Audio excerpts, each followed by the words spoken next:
So how did Betas go? Betas was great. Betas was super good. It was a big room. Fun process. Very first job. Sure. And then, after that, it wrapped up, and almost immediately, You're the Worst started. Really? It was that quick? Yeah. Wow. That's amazing to me. Yeah. How did You're the Worst come about? Did you know Steve? Because, of course, Stephen Falk, who you mentioned earlier, created the show. Yeah. And it seems like you're one of his... One of our... You said 6, so you're one of his number 2s. Yeah.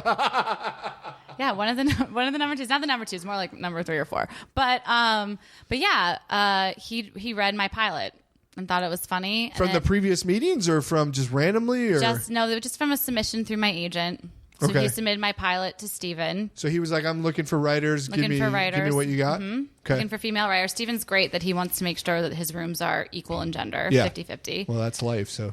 Yeah, that's Actually, life. isn't there more women in the world? I don't know. Probably. I think it's 55-45, honestly. Well. Isn't that weird? But I think that's true. That's cool, though. Anyways, continue. No. And then, so he read me, and then we met at a Coffee Bean. Oh, classic chain. Yeah, the first question he asked me That's was... totally not You're the Worst, but okay. I know. Well, it was right, They would meet at like Dino Coffee. What's that dinosaur place? Dinosaur Coffee or Dinosaur something. Coffee? Yeah, with my asymmetrical haircut coming in being like, hey, Steven. Don't have internet there, right? I don't know. I don't think I've never been there because I can't write in a coffee What? shop. Well, they don't have internet. It's a perfect spot for you. I don't drink coffee. I love that I'm like yelling at you. Oh, you don't drink coffee? No. That is, whoa. Very weird. That didn't come up in your rituals. That's really interesting. You're like the first person that didn't come up in the rituals. Yeah, I don't drink coffee. Interesting. Yeah. We had a great meeting with Steven, and then I was going to Hong Kong for my then husband's work, and then I found out I got the job while I was in Hong Kong and had to fly back in time to start the first day of You're the Worst because Asia's I see what ahead. you did there. I got confused for a second, but I see what you did there. So I had to buy an international plane ticket the day It's amazing how quick your jobs come. Most job interviews, they're like, we'll get back to you in a week. Not in this world. Hey, get out here now. We need a snap of the fingers. I've gotten on a plane. I've canceled a plane ticket every single job that I've had. Even You're the Worst season 2 came back like 2 months earlier than we thought, and I had to cancel a trip. Gee. It's crazy. It's the way to book a job is to book a flight. That's fun.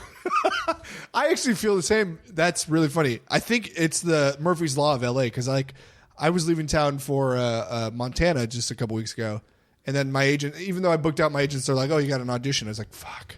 So I went to it like right as my plane's leaving, and I got on a veil for it. I'm just like, "You got to leave town, otherwise I know. It doesn't. It's so weird. It's such a cruel trick. It is a cruel trick. The industry plays on you.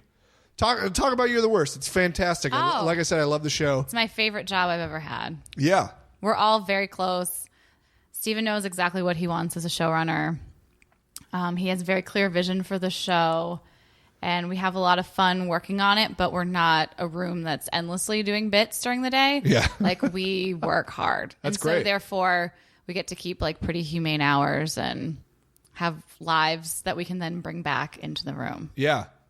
Has anything you've personally done or experienced made its way into the script? Well, a weird thing happens in reverse in our show. What does that mean? Which is we write something and then it happens to the writers in real life. What?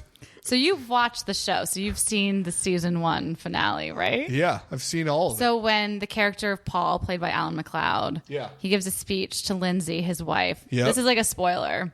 Yeah, no, people have seen it. People watch the show. But he's like, I've met someone. Her name is Amy, blah, blah, blah. Yeah. My husband, the quirky girl, gave me the same speech earlier this year that he had met someone named Amy. The real person's name is very similar to the fictional person's name.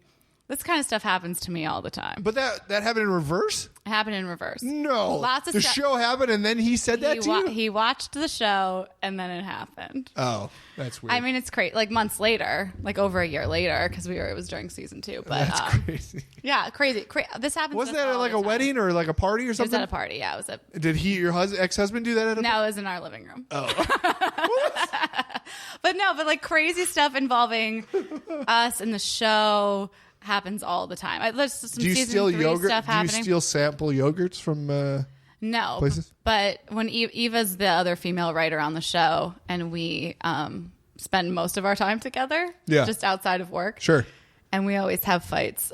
Who's being the Lindsay and who's the Gretchen? That's pretty funny. Like, who's the Gretchen? But like, the show is a lot of our life is in the show, but also the show brings things into our life, which is really scary. It's like a bad R.L. Stein book. Well, it kind of makes sense. I mean, I feel like my podcast brings things into my life. Your show, you spend so much time around it. It's like, how can it not? Yeah. You try to separate work from personal, but it's bound to happen. No, there's tons of stuff. There's tons of all of us and all those characters.